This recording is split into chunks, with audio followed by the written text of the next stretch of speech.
I'll briefly share my personal experience with my journey through infertility and sort of coming out the other side of it. Um, my journey lasted a little over 4 years, and it was mostly due to uterine factor or uterine abnormalities, which started from a uterine fibroid, which many women have. It's a very common thing. But apparently it is like real estate, and location is key. So it was unfortunately in a bad location, and that I had no idea was just having that fibroid removed after 2 miscarriages ended up resulting in this whole cascading cycle of surgeries and miscarriages and complicated early pregnancy losses, and multiple drugs and treatments and blood tests, and just went on and on for about 4.5 years. In total, I had 7 surgeries, and had gotten positive pregnancy test results several times. 6 of them were clinically confirmed through blood work and ultrasound and things like that. The last pregnancy loss was twins, so that was tough. But I had experienced a ton of loss, and very early on. So I never made it to a second trimester of pregnancy, and the miscarriages, unfortunately, even though it was very easy to get pregnant, it was very complicated to sort of allow my body to clear it entirely. So the miscarriages became very complicated, and I would have to have surgeries just to stop placentas from growing further, even though there was no fetus developing, and having to take methotrexate and all kinds of like chemotherapy type agents to try and kill these rapidly dividing placental cells so that it didn't turn into cancer. Things like that. Had a very large hematoma in my uterus after a surgery that I was unaware of, and it unexpectedly ruptured in the middle of a family birthday party with about 50 people in the room. So that was very embarrassing. So it was a lot of sort of traumatic experiences and losses, like one on top of the other. And that went on for a little over 4 years. At the end, my infertility doctor actually ended up passing away from cancer herself, and that was another loss I had to grieve. So because I had spent about 3 years with her, talking to her a lot of times, several times a week, getting me through these different pregnancies and miscarriages and surgeries. So that was another loss. So it was a lot of traumatic experiences coupled with the losses that I had to grieve, and the tough decisions that had to be made along the way, which also, made it difficult in terms of my husband and I. We weren't always on the same page with every decision. So that made it challenging as well. And it was extremely difficult. There was certainly a lot of grief. And then when you think about not just dealing with grief and loss, but the fact that your body hormonally has been manipulated and changed because of these pregnancies and these treatments, that your hormones are so off balanced, you're not even equipped to deal with normal loss to begin with. And then, so it really complicated things. It was really a difficult time in my life, and I'm certainly glad I'm past that phase of life, because that was a tough one.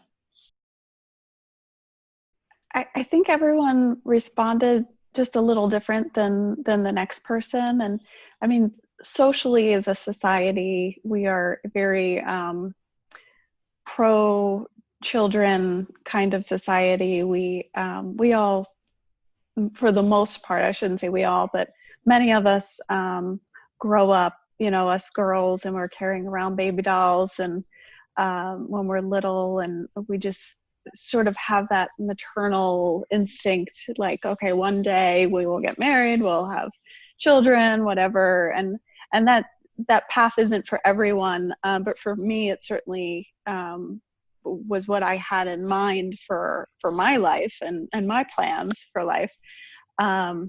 So I think society just sort of expects, oh, you had a miscarriage, it's okay. I know, you know, my sister-in-law had a miscarriage, or I had a miscarriage, and you know, you'll have a baby, it'll happen for you. Just do this or do that, or try, you know, try this supplement, or, you know, don't stress so much, it'll happen for you, and all very helpful advice. But it was I was bombarded with advice, so that that started to get old after. And you know, when you're going through it for over 4 years, it's nice to hear for the first year or so, but then it's like, okay, yes, well, I did have a miscarriage too, and then another, and then another, and you know, and I'm looking at the statistics, and it's not really in my favor. So I kind of people were trying to be very helpful and very supportive, and I was very appreciative of that.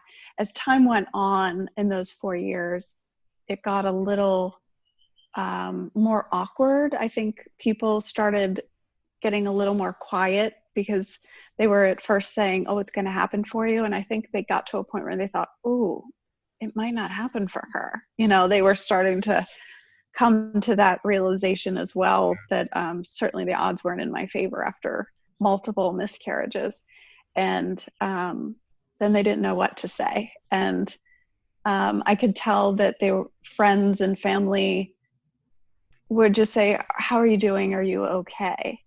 And that would be the extent of the conversation. I would open up a little bit, you know, about where I was in my head, but they certainly absolutely tried to be supportive in the best way that they could. And I appreciated that, but it was almost, there was no consoling. There was nothing that was going to make me feel better. I felt very alone in my unique circumstance, that I had never met anyone that had been through exactly what I had been through. And I think that's important to note, that everyone has a different journey. Everyone has a different experience with infertility. And certainly mine is not the you know, most dramatic or most traumatic experience. Everyone sort of processes it differently. And it was interesting to see from so many different people how they were handling. I did have a friend that literally said, my heart just aches for you, and I don't know how I can be of help, but I want you to know I'm here, and if you want to talk, I'm here. Like, I don't think you can make a wrong answer with this decision that you're facing. I don't think, you know, I think you just have to follow your heart and not worry about what others may think, and you know, the right thing is going to happen for you. And just sort of giving me that support of, I'm here for you no matter what, even though I may not know how to be here for you, just know I'm here.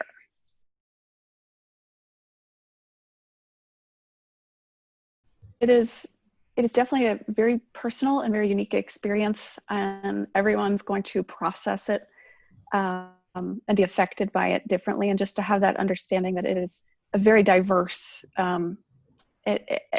form of almost bereavement. If you've had pregnancy losses, or even just grieving the loss of what your ideal family was going to look like, or what your ideal life path was going to look like, you're there for them no matter what ends up down the road.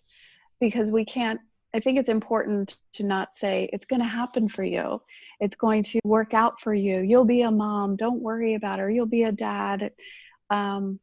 this is all gonna work out, just stay positive, um, is sometimes not the most helpful advice, even though it's meant in a very loving and supportive manner.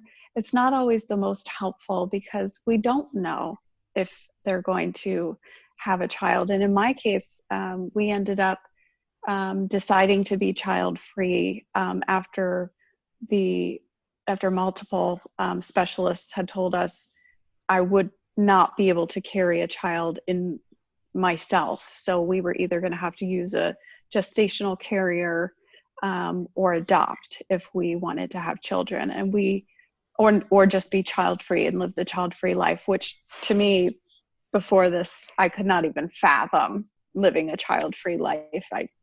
It seemed so far, and I didn't like, what would I do with my life if I wasn't a mother?